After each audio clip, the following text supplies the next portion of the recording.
Hey guys, Sandy here. Welcome back to the channel. Today I am scrapbooking these two photos. Now this is a TIE fighter and this is the Millennium Falcon. I mean, do I really have to say anything else?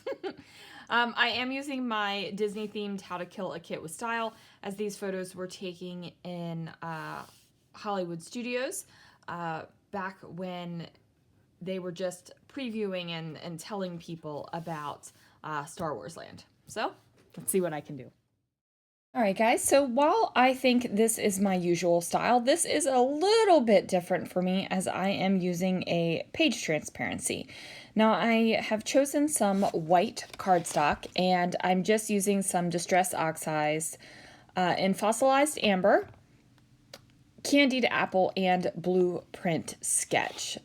And I'm just putting it on some packaging, spraying some water over it, and then touching it to my paper. So if you press your packaging down into your paper fully, you'll get more of that smushed look. And if you just very ever so slightly tap it, that's how you'll get the little dots. So you could really see it well when I did the blue, where I pushed down, and then that gives me the splotchiness. And then when you just ever so slightly pop it, that's when you get those dots. So I am going to put this white star transparency paper from Bella Boulevard over top of my mixed media. Now, what I wanted to do with this mixed media was just have the three colors throughout the entire background without it being like a wham, bam, in your face. This is some mixed media. I wanted the stars to be able to kind of pop off of it a little bit, but I also really liked the look of the white on white of the stars, so that's why I did not use a solid piece of paper or a piece of paper that had a lot more coloring in on the background.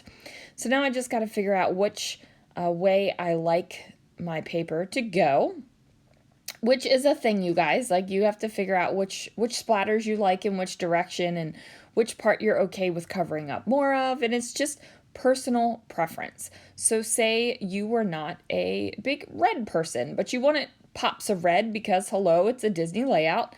So maybe you would turn your piece of paper so that you're covering up most of that big red splotch instead of covering up the blue. Now, I chose to cover up the blue because I knew I was using this blue and cream striped paper. Now, I end up covering up most of the blue and cream striped paper too, but that was my initial thought process. But I do think I have a decent amount of balance of colors at the end of the layout. So I'm just going to keep repeating these red, blue, and yellow themes. I went ahead and trimmed down this photo to 3.5 by 6. And, oh, nope, I'm lying to you guys. Lying, 5.5 by 4. I trimmed it the opposite direction. And then I just left the first order TIE fighter, I left that as a 4 by 6 photo. So my photo mat with the polka dots is a 4.5 by 6.5.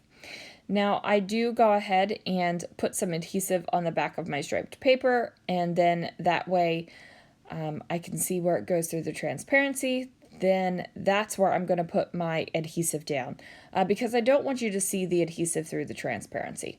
There are some times in some layouts where I really just don't care, but this is not one of them. And then I ran out of ATG, and I had forgotten the reason why I had switched my ATGs was because I had ripped the tape on this one, so that was a quick fix. And now I'm just going to go ahead and get my photos on here, and I am placing them on slight angles.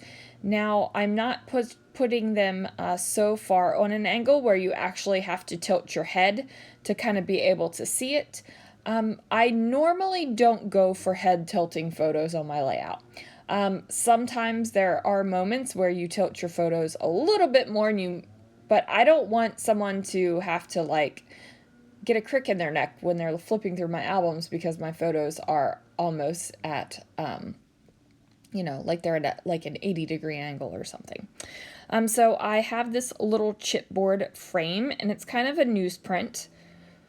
And I really don't have newsprint anywhere else on this layout.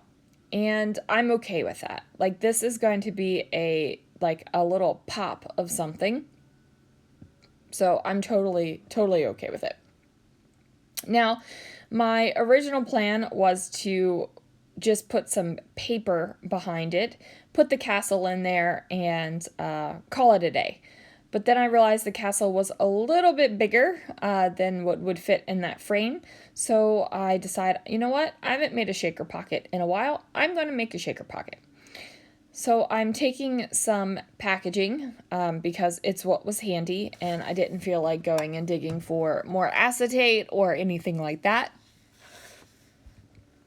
And then I have these sticky strips from my stash. And guys, these are old as dirt, and I think they are a UK brand. I don't remember. But you can use any kind of foam square, foam tape, whatever you got.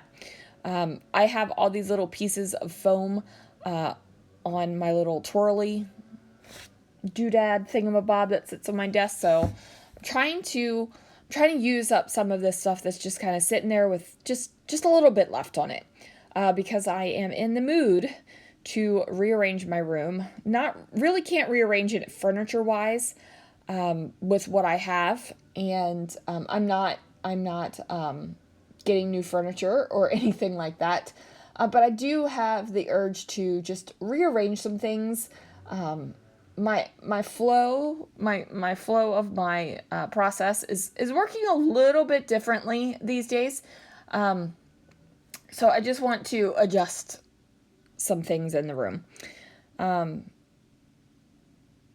I tell you all that just to say I didn't want to go search for acetate. So this is a Droid Please. I think it's called Droid Please. It is a stamp set from Ink Road. And I decided to put the little TIE Fighter stamp on here so that it was kind of off of the castle. Now, I really kind of smeared this stamp. The paper that I'm stamping on is a glossy paper. So really what I should have done was pulled out a stamp positioner. Wow, I can't speak today. A stamp positioner and did it that way. But, you know, again, lazy. Didn't want to go reach for it. So I need to just switch around some things in my room. So there it is. Now I did not dry it, so I end up smearing it a little bit in the process of making the pocket. It's not so terrible that I'm not concerned about it. I'm just not going to make a big deal out of it. So I decided to add this little ticket sticker that said magic down here at the bottom. And I'm going to peel off the little bits right here. And then now I'm actually going to make my shaker pocket.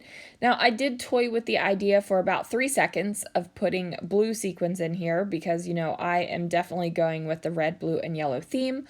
But you know what? I felt like I needed just a little bit of something. I needed a little bit of sparkle. So I went ahead and pulled out my silver super sparkly sequins that I had gotten from Brutus Monroe. Now, Brutus Monroe also has this version of sequin in a gold, and oh my goodness, let me just tell you, these gold, I didn't use gold on this layout, I used silver. I felt like that would be better. But those gold sparkly sequins, oh my heavens, they're my favorite sequins ever. So, and they're not a mix, they're not anything like that. It's just straight gold sparkly sequins. So you could add them to your mixes, you know, use them on their own, whatever you want to do. I promise, like, I don't know. I don't get any extra kickback on a Brutus Monroe product unless you use one of my affiliate links that I post. But, like, yeah. And you guys know I love me some Brutus Monroe. I'm sitting here looking at the sequins. Let me, there we go.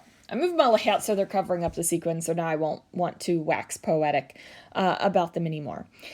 So I felt like I needed to add a little bit more weight down here to the bottom of the layout because this this shaker frame pocket is pretty big. Like it's pretty big. And you could tell I was trying to figure out where I wanted it to go. So I decided to pull out some washi tapes that were in my kit to go ahead and add weight down here so that the shaker frame didn't look like it was just gonna like teeter off the page. And how exciting is that? I finally used up that roll of yellow washi tape. Guys, that yellow washi tape is so old. I think it was the first Freckled Fawn washi tape I ever got. And I used to subscribe to Freckled Fawn kits, and not the most recent like version of them, but like the old version where they used to send you the kits in the tins instead of the zipper pouches. So like old guys, really old. Anyway, I'm excited. So I have this photo play sticker sheet, and I think it's called One Day at the Park or something like that. And I'm going to go ahead and use the word happy with this kind of Mickey outfit on it, which, you know, makes me happy. Now that tag that's sitting down there also has the Mickey outfit on it. Don't worry, that tag hole, it will not stay naked. You know I can't handle that in my life. And I do know that I have magic written down here twice. Frankly, I'm okay with that. Especially, I'm usually okay with repeating words, but honestly, guys, Disney layouts, if I repeat words like imagine, fun, best day ever, all those, man, my watch is just going off like crazy. I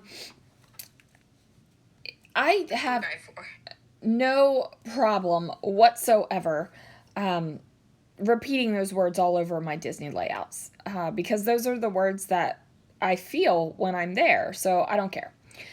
Now, I am also going to add a little bit more red down here just because I felt like I needed it. I felt like I needed that little extra punch of it since I added that big punch at the top, and there's a lot of red right there. So I felt like to balance it out, I needed to add a little bit more. Now, I could have gone with the other red sticker sheet with the polka dot, but I decided to go with the stars because it's hello Star Wars, and also I had the stars on my acetate piece. So I have all this gorgeous sparkly silver down here at the bottom, and I just decided to add just a tiny little bit up at the top, and just by adding 3 little silver sequins up there. And then that is going to do it for this layout, you guys. I am not going to journal on this layout. You know, most of my background is an acetate piece, and frankly, it's going to be in a section where there are other photos of the preview of Star Wars Land, so I don't feel the need to journal on this layout. Fun fact, I don't feel the need to journal on every single layout. There we have it. I admitted it. I'm okay with it. Thanks so much for watching, and I will see you again real soon for another video.